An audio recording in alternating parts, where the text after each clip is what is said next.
Cutts. Thank you, Your Honor. We are here today in 4 separate cases entitled State of Ohio versus Crystal Facemeyer. Whoa, 4 separate cases right off the bat? Stick around, this courtroom saga is going to be a maze of probation violations, prior convictions, and overlapping charges. Those case numbers being 19 CR 001297, 20 CR 000065, 24 CR 001178, and 25 CR 000368. Defendant is present at open court today with her counsel, Eric Cherry. Your Honor, we're here today on probation violations on the 2019, 2020, and 2024 case. Defendant previously waived probable cause, states understanding that today she will waive final hearing and plead guilty to the violations and proceed to sentencing. We're also here for sentencing on the 2025 case where she pled guilty by way of information on May 7th of 2025 to 1 count of theft of drugs of felony of the 3rd degree and 1 count of theft of felony of the 5th degree.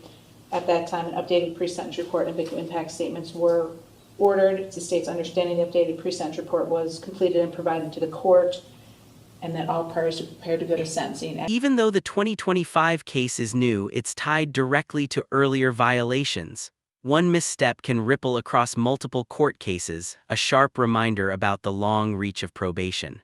At this time, The violation in the 25 case, is it because of the conviction in the sentencing in the 24 case? there is no violation in the 2025 case because that's just a Okay. sentencing, but it is one of the bases for the violations in the 24, 2020, and 2019.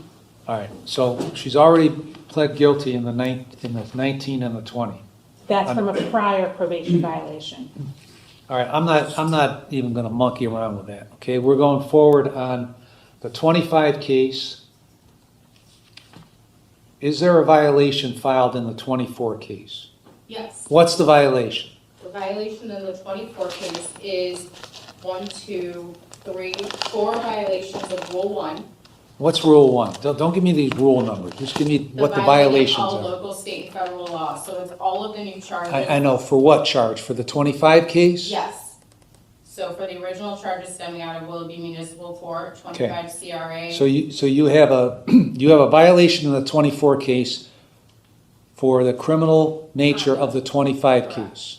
Okay, that's all I'm doing. There's one other additional violation. I don't care about that. I don't care. Okay, we can sit here all afternoon and go through all these things if we want, or we can get on with the business. So in the 24 case, there's a violation for criminal activity that resulted in the 25 case. Is that correct, Mr. Cherry? That is correct, Your Honor. How does she want to proceed on that?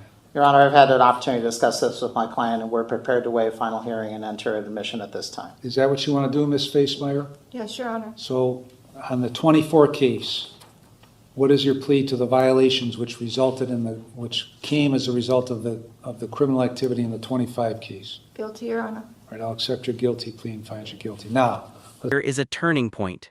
Crystal takes responsibility, but it also triggers consecutive consequences across multiple cases where mercy and law collide. sentencing on the 3 probation violations and the 25 case. Mr. Cherry? Thank you, Your Honor. Your Honor, this is definitely not how I was envisioning being in front of you next time on this case. As I recall, I'm disappointed, even myself, that we left here on a positive note with an opportunity for treatment, and we're here back again on a new case, a new charge.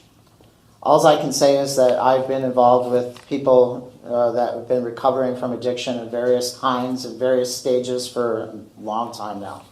And I've seen some people get it right away and work the program and become better and stable, and other people struggle over and over and over again. I've come to believe that relapse is part of the road sometimes of recovery.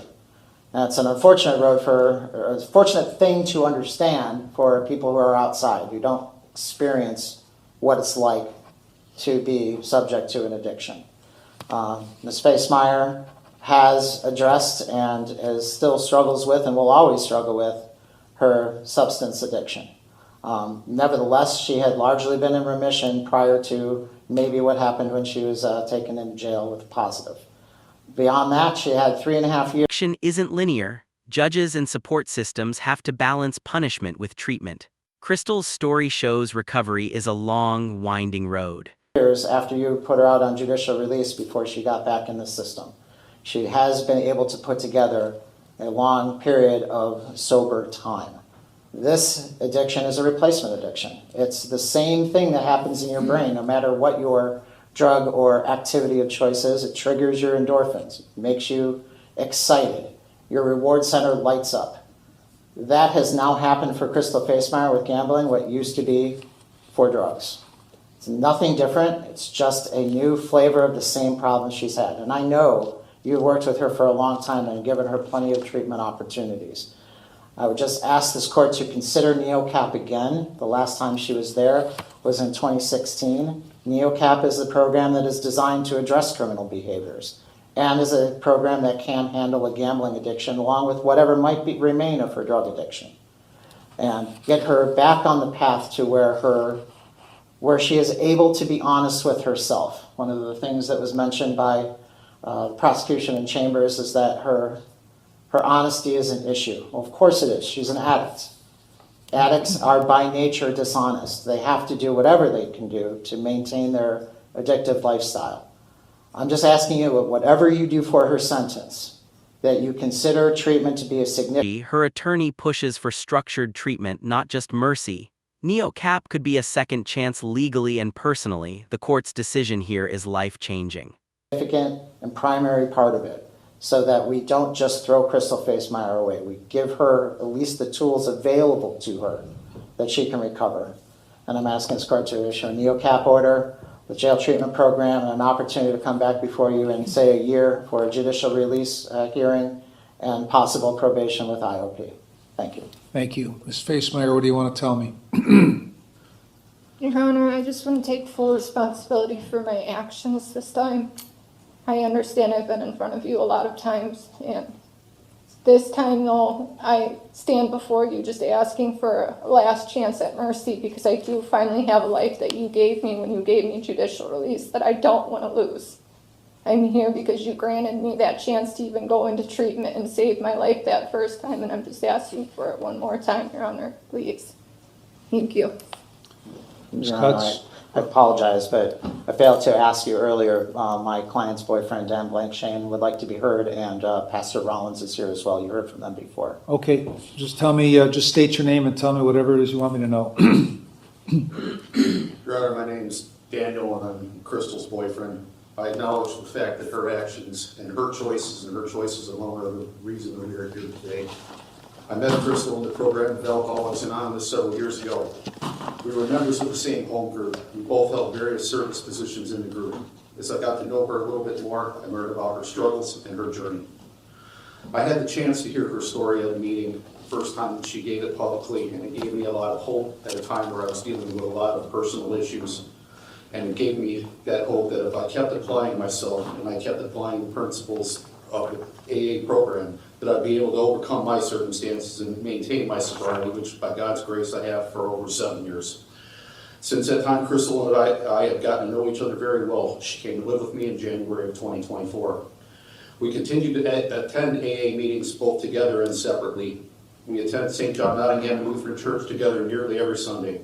We pray together both in the morning and at night daily. Crystal has made my house feel like a home again. She's contributed more than just helping me by cooking, cleaning, and helping with bills.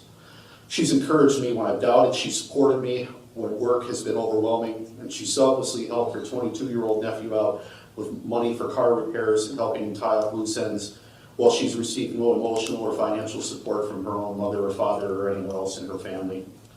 She's been a strength and supportive to my elderly parents who themselves have significant medical issues, offering her knowledge and certain things dating back to her experience as a registered nurse. She's been a true blessing to me and for them. I love her beyond words because I can't put into words what her presence in my and my family's life has meant. I've done everything that I can to repay that kindness and support in spite of these present circumstances. That's why I stand here today asking you for your mercy. I know that Crystal has brought a great deal of hardship upon herself.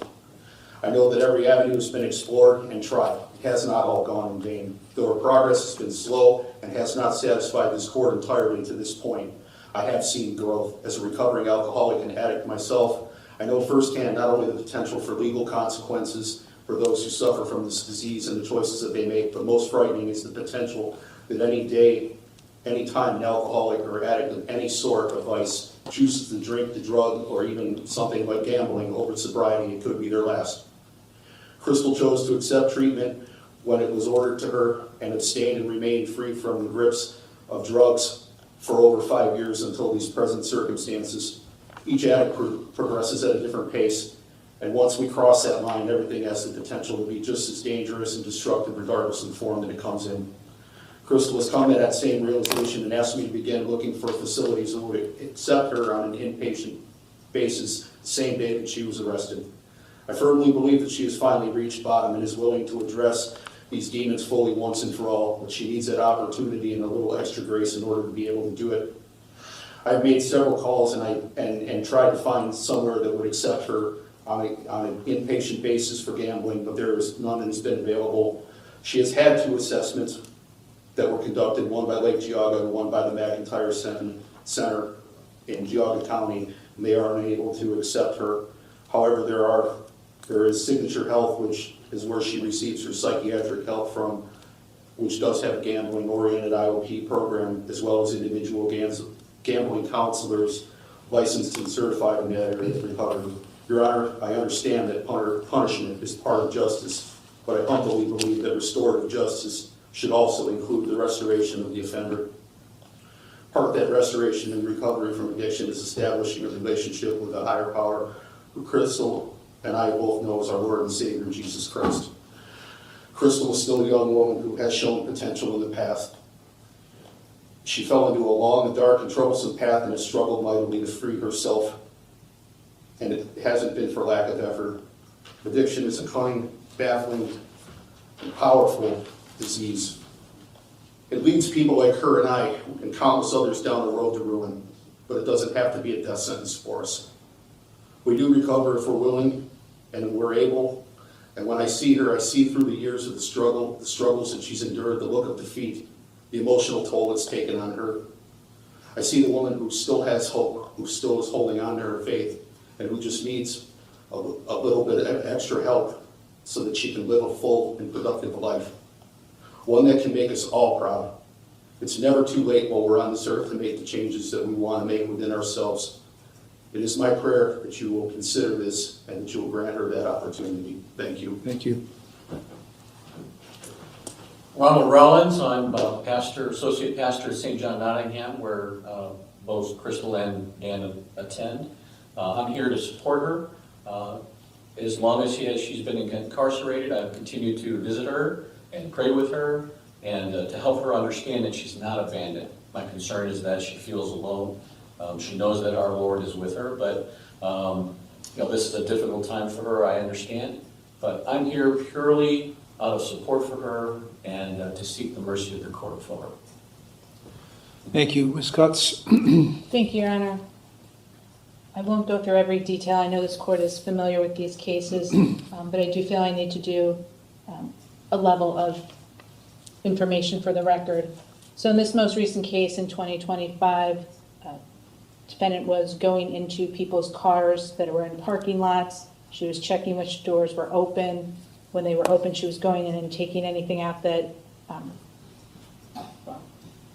apparently to get money of some sort.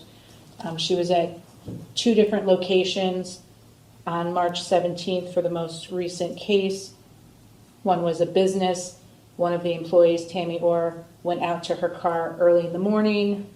Her items were, including her purse, were in there with her medications, her money for bills, and some shopping money. Then when she went back out around the lunchtime hour, she realized her purse was not there. It included IDs, credit cards, 4 prescription medications, and approximately $180 in cash. When I spoke with her, she indicated that once she found out and was able to see the video of a person going into her car, she felt very... Aren't just legal terms, they're real lives. Highlighting the victim's experiences hits hard, Audience question: how do we balance consequences with rehabilitation? Dirty and had to wash her car inside out. She felt very violated. She said she had $120 set aside for bills that she had looked through, and between $60 and $80 in cash for some shopping she was going to do. Mr. Butler was working. He's the other victim. His company was at a location when he left his work vehicle unlocked as he was going in between the building. And his metal folder full of receipts was taken and a bag full of checks was taken. So they both had economic harm. We'll say that Mr. Butler did get all of the items back, but at the time he was concerned for his work aspects. Ms. Orr got everything back except for the cash. That's because when the police thankfully were able to locate the defendant quickly, most of the items were still in her possession. These new offenses were committed while she was on community control in the 3 other cases we've mentioned. In the 2019 case and the 2020 case, she was on judicial release, so she had previously been to prison. And then in the 2024 case, she was on probation. She does have a history of criminal convictions. The majority of them have gone through this court. So we have the 2016 case where she was convicted of 10 counts of illegal processing of drug documents found in the 4th degree and 10 counts of forgery found in the 5th degree. She was given treatment opportunities at that time, as been mentioned, NeoCap and as well as JTP and Oak House. She did have multiple probation violations in that case, which included testing positive, being discharged from aftercare, bringing in somebody else's urine. She was ordered to Oak House and Opiate Recovery Program. Then she had new charges out of the Mentor Municipal Court, which later became her 2019 convictions for possession of drugs, a misdemeanor, and petty theft. When probation was trying to work with her for review hearings, she failed to appear. She didn't bring documents as requested, and then additional charges came through. And she also tested positive for fentanyl and opiates. She was then revoked and sent to prison. That prison sentence was completed prior to the judicial release. But in 2019, as I mentioned, she had the misdemeanor theft and possession of drugs. In 2020, she was convicted of trespass and habitation when a person is present or likely to be present, found in the 4th degree. Also in 2020, she had a separate case of burglary, found in the 3rd degree, and identity fraud, found in the 5th degree. In 2025, she has the theft, felony 4, and identity fraud, felony 5. So, thank you. All right, I've reviewed the pre-sentence report and the record for the previous cases. I've considered what Ms. Facemeyer has had to say, what those in support have had to say, what counsel has had to say. I've considered all the provisions in 29, 29, 11, 12, and 13. So this, in our history together, this is case number 5. One of them is done, the 16 case. The others, you've been given opportunity after opportunity after opportunity for treatment. And then this last case doesn't involve something as damaging yet innocuous as failed drug tests. It involves going into other people's property and stealing from them, taking the opportunity on numerous occasions and breaking into people's property. So based on the totality of the history here, I'm going to find you're no longer amenable to community control. On 25, 368, on count 1, I'm going to sentence you to 30 months in prison. On count 2, 12 months in prison with credit for 24 days, restitution to Orr in the amount of $180. On the 24 case, on count 1, I'm going to sentence you to 12 months in prison. Count 2, 12 months in prison, credit for 1 day. On the 20 case, I'm going to sentence you to a term of 18 months in prison with credit for 78 days. And on the 19 case, on count 1, 18 months in prison. Count 2, 12 months in prison. Each of the multiple counts In the 19 case, the 24 case, and the 25 case will be concurrent to each other, and each of the cases will be concurrent to one another. Costs are assessed on each of the individual cases. When you get out, you might be on post-release control for up to 2 years under the parole authority. If you are placed on post-release control, they will impose conditions upon you. If you violate the conditions, they could return you to prison for up to 9 months for each violation, up to 1/2 of my sentence. If that violation is a new felony, then you could get an additional consecutive prison sentence for the violation, a maximum of which is the greater of 12 months or the time left under post-release control. Is there anything further, Ms. Cutts? Yes, Your Honor. Some of it may have been what I missed. The 2019 case, she was originally sentenced to 36 months on count 1 Right. and 6 months on count 2, so that would need to be reimposed as it was. All right, I'll give her 6 months on count 2, 18 months on count 1. I have a brief moment, Your Honor. Okay. I believe that's all, Your Honor. Mr. Chair, anything further? Just a couple of brief things. One, Your Honor, I know we filed a motion for the administration of gabapentin, and I know that was denied. There is also an issue with Lamictal and Zoloft, as I understand it. My client isn't getting it as she's prescribed. Could that be addressed? It was my understanding that was brought up at the prior hearing, but I wasn't here. No? It was not, I'm not. No, it started to be brought up in chambers, and you had indicated that you had dealt with that and that it would have to come up later and. All right, But so you would ask that, for paperwork. that motion was filed, The right? gabapentin motion was filed. Okay, yes. I'll have to take a look at it, because there are certain drugs they will not administer in the jail. Yeah. Oh, I'll tell you, I found gabapentin on that list. Okay, I'm not going to lie about it, but I filed the motion because she is prescribed it. okay. And I'm not sure about Lamictal or Zoloft, if they're All on right. the list or I not. will take a look at the motion, because I know you filed it, but you didn't address it, so I'll have to take a look at it. Was there a new motion filed? Because the first motion filed was denied. Yes, that is correct. I could renew the motion with the additional drugs just for your reference. Do whatever you like. All right, yeah, go ahead and do that. Okay. Okay. And may I have a moment for her to execute a Yep. car title before she's taken? Yeah. That's all. Thank you, Your Honor. All right.